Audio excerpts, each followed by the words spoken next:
Tegul atgailos malda paruošia mūsų širdį klausytis Dievo žodžio ir priimti brangiausiai Kristaus kūną ir kraują. Viešpats su jumis. Iš Šventosios Evangelijos pagal Matą.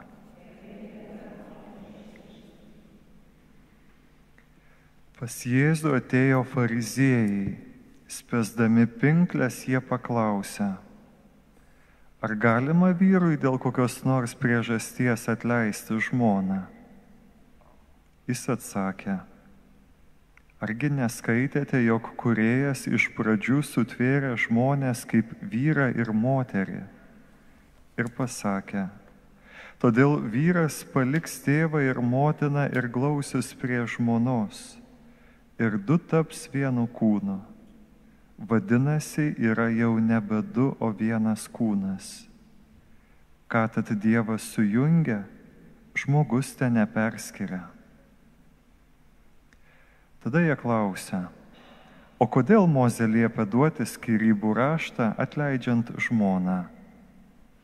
Jis atsakė: Mozė leido jums atleisti savo žmonas dėl jūsų širdies kietumo. Bet pradžioje taip nebuvo. Taigi aš jums sakau, kas atleidžia žmoną jai neištvirkavimo atveju ir veda kitą, svetimauja. Tuomet mokiniai sakė: jei tokie vyro ir žmonos reikalai, tai neverta vesti. Jėzus atsakė: ne visi išmano tuos žodžius, o tik tie, kuriems duota išmanyti. Nes yra eunuchų, kurie gimė tokie iš motinos įsčių. Yra eunuchų, kuriuos tokius padarė žmonės. Ir yra eunuchų, kurie patys save tokius padarė dėl dangaus karalystės. Kas pajėgia išmanyti, tai išmano. Tai Viešpaties žodis.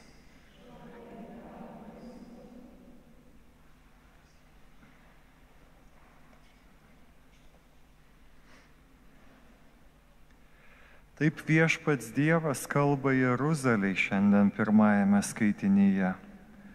Buvai tu nuoga, visiškai plika. Panašiai šiandien mūsų visuomeniai žmonės apsirengia taip, kad kartais atrodo, kad jie labiau nusirengę yra negu apsirengę, einant gatvį ir juos žiūrint. Ir visuomenė yra pasidalinusi, vieniems tai yra gražu, nemato jokios problemos, kiti pasipiktinę, nepagaili kartesnio komentaro tokiam kukliam, apdraskytam aprangos stiliui.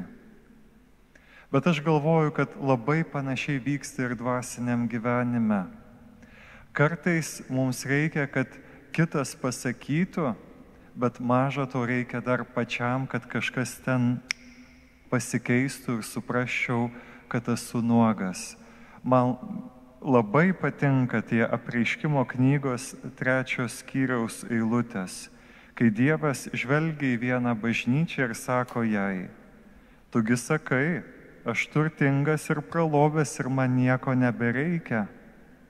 O sako, nežinai, kad esi skurdžius, apgailėtinas, beturtis, aklas ir plikas. Aš tau patariu pirkti iš manęs gryno aukso ir baltus drabužius, kad apsirengtum ir nebūtų matoma tavo nuogumo. Tau atrodo, kad tu viską turi, Dievo akise tu nieko neturi. Esi nuogas, plikas. Ir kartais yra maža to, kad kiti man tai pasakytų. Prieikit gatvėje, pasakykit ponė arba ponas apsirenkit. Ne, kažkas turi viduj įvykti. Žmogus turi norėti pažinti tiesą. Aš tą patiriu ypatingai klausykloje per gavėnią.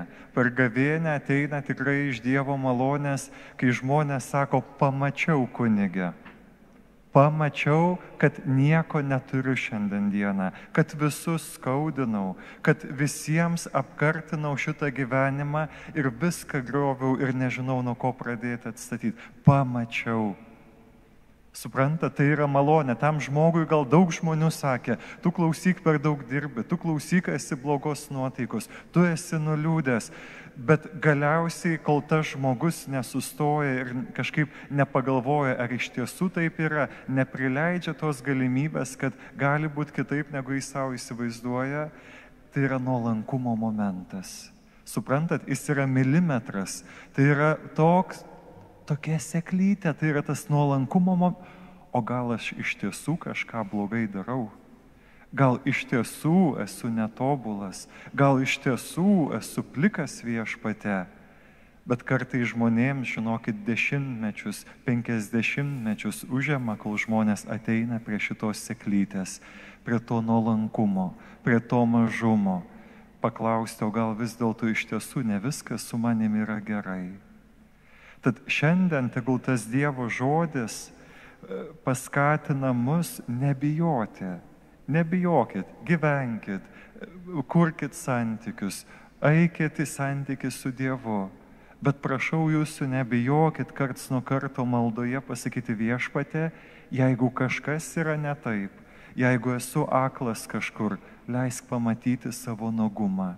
Leisk pamatyti, ką reikia aprengti, prirengti, dar kas manyje yra gėdingo, silpno, kas manyje neša liūdėsi, kas manyje neneša pilnatvės. Ir į galvą dar ateina Faustinos gyvenimo momentas, kai vienu momentu įsivaizduojatgi Faustina, taigi šventų švenčiausia, galima sakyti, moteris vienuolė atsidavusi Dievo valios vykdymui. Ir vienu momentu Jėzus jai sako, nes jinai norėjo girdėti. Jėzus sako, man nepatinka, su kokiu atvirumu tu bendrauji su tuo žmogumi. Man nepatinka, Faustina, esi čia nuoga, čia apsinuoginė. Šitas reikalas yra tik tarp manęs ir tavęs. Per daug pasitiki tuo žmogumi, labiau negu manimi. Įsivaizduojat, Faustinai išgirsti, kad jinai yra nuoga ir jinai tada sako, aš iš karto puoliau į pelenus atsiprašinėti Dievo, kad žmogumi labiau pasitikėjau negu Dievu. Tai pas mus kiek ten to nuogumo yra, kiek pas mus yra tokio neadekvatumo kažkokio, kur labiau pasitikim viskuo, bet ne Dievu. Tad nebijokime, būkime drąsus. Dieve, prašau už save ir kas čia yra, girdi ir su tuo sutinka. Leisk pamatyti man, kas nėra tavo malonės aprengta, kas nėra pagydyta, atkurta. Leisk pamatyti, kas padės man sustiprėti ir eiti kasdienybę tvirčiau ir džiaugsmingiau, apsirengusiems tavo drabužiais, malonės drabužiais. Viešpatie mums ir žmonėms šitam pasaulyje. Atverk akis, kad matytų taip dalykus, kaip tu juos matai. Būkit palaiminti, Viešpats su jumis.